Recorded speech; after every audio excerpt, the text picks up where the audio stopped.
اس لیے فرمایا کہ اللہ پر ایمان لانے والا وہ اللہ کی اطاعت میں نکیل پڑے ہوئے اونٹ کی طرح ہے، وہ اللہ کی اطاعت میں نکیل پڑے ہوئے اونٹ کی طرح ہے، جہاں چلاؤ گے وہاں چلے گا، جہاں بٹھاؤ گے بیٹھ جائے گا۔ مومن اللہ کی اطاعت میں نکیل پڑے ہوئے اونٹ کی طرح ہے، جہاں چلاؤ گے وہاں چلے گا، جہاں بٹھاؤ گے وہاں بیٹھ جائے گا۔ کہ مومن اللہ کی اطاعت میں نکیل پڑے ہوئے اونٹ کی طرح ہے، اسے کہیں بیٹھنے سے انکار نہیں اور کہیں چلنے سے انکار نہیں۔ آپ جانتے ہیں چھوٹا بچہ بھی اگر نکیل پکڑ کے چلے اونٹ کی تو اونٹ نکیل کی وجہ سے اس بچے کے بھی تابع ہو کر چلے گا، نکیل پڑی ہوئی ہے۔ اس لیے فرمایا کہ مومن نکیل پڑے ہوئے اونٹ کی طرح ہے۔ اس لیے میرے دوستوں عزیزوں، اپنے اندر ایمانی صفات پیدا کرو، کیونکہ ایمانی صفات وہ سر سے لے کر پیر تک ظاہر ہوتی ہیں۔ ایمان کہتے ہی اس کو ہیں۔ یہ تو اس زمانے میں شیطان کا دھوکہ لگا ہے مسلمانوں کو کہ بھائی ایمان کی جگہ تو دل ہے، اور دل کا حال کوئی جانتا نہیں اللہ کے سوا۔ ارے سنو تو صحیح، کیسی شیطان نے تھپکی دی ہے اور کیسے مسلمان اتباع سنت سے آزاد ہوئے۔ ارے سنو تو صحیح، باطل و غلط خیال ہے کہ آدمی کے ظاہر کو مت دیکھو، ایمان تو دل میں ہوتا ہے اور دل کا حال اللہ جانتے ہیں۔ ارے سنو تو صحیح میں کیا کہہ رہا، یہ شیطان کا ایسا دھوکہ ہے کہ مسلمان کو اپنے ایمان کی طرف سے بے فکر اور مسلمان کو اپنے ایمان کی طرف سے مدعی بنانے کے لیے کہ ایمان کا مدعی بن جاوے۔ یہ شیطان کا دھوکہ ہے کہ ایمان تو دل کی چیز ہے، ایمان تو دل کی چیز ہے اور دل کا حال اللہ کے سوا کوئی جانتا نہیں۔ اس لیے کسی کے ظاہر کو مت دیکھو، کسی کے ظاہر کو مت دیکھو۔ ارے سنو تو صحیح، میری بات توجہ سے سننی پڑے گی۔ کسی کے ظاہر کو مت دیکھو کہ کون کیسا ہے، اس لیے کہ ظاہر کا نام ایمان نہیں ہے، ایمان تو دل کی چیز ہے اور دل کا حال اللہ کے سوا کوئی جانتا نہیں۔ حالانکہ جس طرح کفر چھپنے کی چیز نہیں، نفاق چھپنے کی چیز نہیں، ایسے ایمان بھی چھپنے کی چیز نہیں ہے۔ ایمان ظاہر ہو کر رہے گا، ایمان ظاہر ہو کر رہے گا۔ جس طرح منافق کا نفاق جھوٹ میں اور وعدہ خلافی میں، جھوٹ میں اور وعدہ خلافی میں اور خیانت میں ظاہر ہوگا، اسی طرح کافر کا کفر انکار میں ظاہر ہو جائے گا، کافر کا کفر انکار سے ظاہر ہوگا، منافق کا نفاق ان علامتوں سے ظاہر ہوگا۔ اسی طرح مسلمان کا ایمان اتباع سنت میں ظاہر ہوگا۔ ایمان لائے نا نبی پر، نبی پر ایمان لائے ہو نا، تو نبی پر ایمان لانے کا تقاضا اتباع سنت ہے، نبی پر ایمان لانے کا تقاضا اتباع سنت ہے۔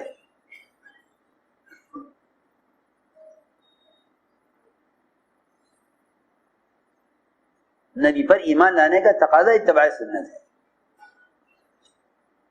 یہ خیال باطل خیال ہے کہ آپ کسی مسلمان کے ظاہر کو مت دیکھیں، کیا لباس ہے، شکل ہے، ظاہری حیت ہے، اس کو مت دیکھیں، کیونکہ ایمان اس کا نام نہیں ہے۔ ایمان تو دل کی چیز ہے اور دل کا حال اللہ جانتے ہیں، لہذا ظاہر کو مت دیکھو۔ یہ خیال غلط خیال ہے، یہ خیال غلط خیال ہے۔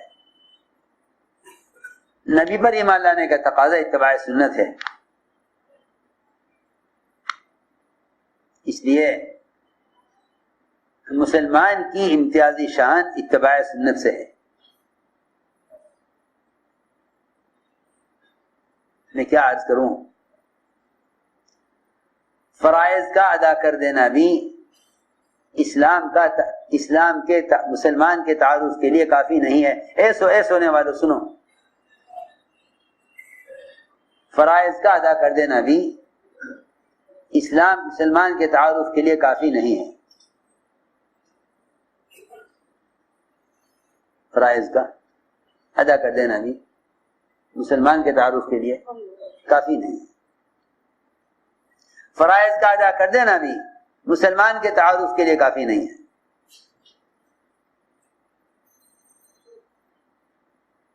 فرائض کا ادا کر دینا بھی مسلمان کے تعارف کے لیے کافی نہیں ہے، کیونکہ فرائض تو اسلام میں داخلے کی شرائط ہیں. فرائض اسلام میں داخلے کی شرائط ہیں. آپ مسلمان ہیں یا نہیں، اس کا فیصلہ صرف فرائض کی ادائیگی سے ہوگا. فرائض کی ادائیگی سے ہوگا. اگر آپ فرائض ادا کر رہے ہیں تو آپ اسلام کے دائرے میں داخل ہیں.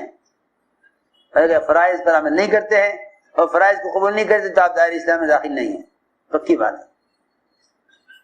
جیسے کسی ملک میں داخلے کا ویزا ہوتا ہے نا، ایسے اسلام میں داخلے کیا، اسلام میں داخلے کی شرائط ہیں.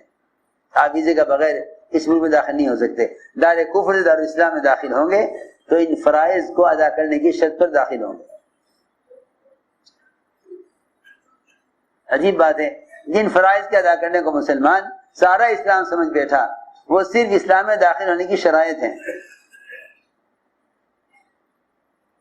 اسلام میں داخل ہونے کی شرائط ہیں.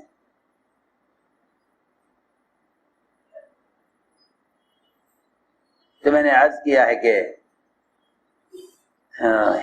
ایمان تو اتباع سنت میں ظاہر ہوگا. ایمان اتباع سنت میں ظاہر ہوگا. سر سے لے کر پیر تک یہ دیکھا جائے گا کہ یہ سنت کے کتنے پابند ہیں. اتباع سنت سے اسلام ظاہر ہوگا، ورنہ صرف فرائض کے ادا کرنے سے مسلمان کا تعارف ہو نہیں سکتا. آپ کسی کو نماز پڑھتے ہوئے دیکھ لیں تب تو آپ اس کو سلام کر لیں گے، تب تو آپ اس کو سلام کر لیں گے. اور اگر وہ نماز پڑھتے ہوئے آپ نے ان کو نہیں دیکھا،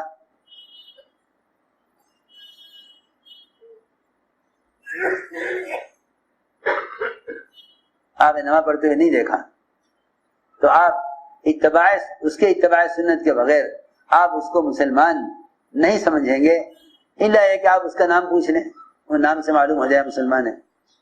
اور اب تو ناموں کا بھی حال یہ ہے کہ مسلمانوں میں غیروں کے نام، نئے نام رکھنے کا ایسا رواج ہو گیا کہ صحابیات کے نام عورتوں کے لیے، انبیاء اور صحابہ کے نام مردوں کے لیے ختم ہوئے جا رہے ہیں.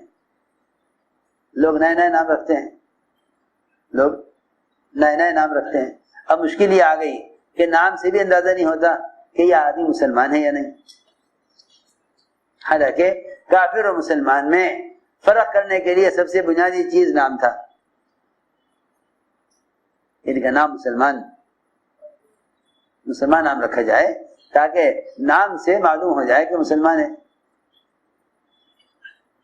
اب اگر سلام ابتدا کرنا چاہو تو نام پوچھے بغیر سلامی نہیں کر سکتے، کیونکہ معلوم ہی نہیں آدمی کون ہے. جب تک اتباع سنت نہ ہو مسلمان متعارف ہو ہی نہیں سکتا، مسلمان کے تعارف ہو ہی نہیں سکتا اتباع سنت کے بغیر. نماز تو ہر وقت نہ پڑھے گا، زکوٰۃ دے گا تو زکوٰۃ فقیر کو دے دے گا لے جا کر، کیا معلوم کہ یہ مسلمان ہے. حج کرے گا تو کرے گا جب استطاعت ہوگی، وہ وہاں کر کے آئے گا، یہاں کیا معلوم کہ مسلمان ہے. روزہ رکھے گا تو رکھے گا، پیٹ میں رکھے گا. ایسے تو ہے نہیں کہ روزہ داروں کے چہرے پر روزہ لکھا ہوا نظر آتا ہے کہ پہچانے کہاں ایسے مسلمان ہیں. دیکھ لو، فرائض اسلام نظر نہیں آتے، فرائض اسلام نظر نہیں آتے. نماز مسجد میں، حج بیت اللہ میں، روزہ پیٹ میں، زکوٰۃ مسلمان کو دے. کہاں سے اسلام نظر آ رہے؟ کہاں سے اسلام نظر آ رہے؟ کیسی عجیب بات ہے کہ سارے اسلام کو صرف ادائے فرائض میں محدود کر کے مسلمان یہ سمجھ بیٹھا کہ ہاں ہم مسلمان ہیں. فرائض نہ ادا کرتے تو کفر کے دائرے میں، اسلام کے دائرے میں داخل نہ ہوتے. نہیں میرے دوستو عزیزو، اسے سمجھنا چاہیے کہ اتباع سنت یہ اسلام کا ظاہر ہے، یہ اسلام کا ظاہر ہے، اس لیے اسلام ایمان کا مظہر ہے، اسلام ایمان کا مظہر ہے، اسلام ایمان کا مظہر ہے کہ ایمان اگر ظاہر ہوگا تو اسلام کی شکل میں، اتباع سنت کی شکل میں ظاہر ہوگا، اگر دل میں ہوگا، اگر دل میں ایمان ہوگا تو ظاہر ہوگا۔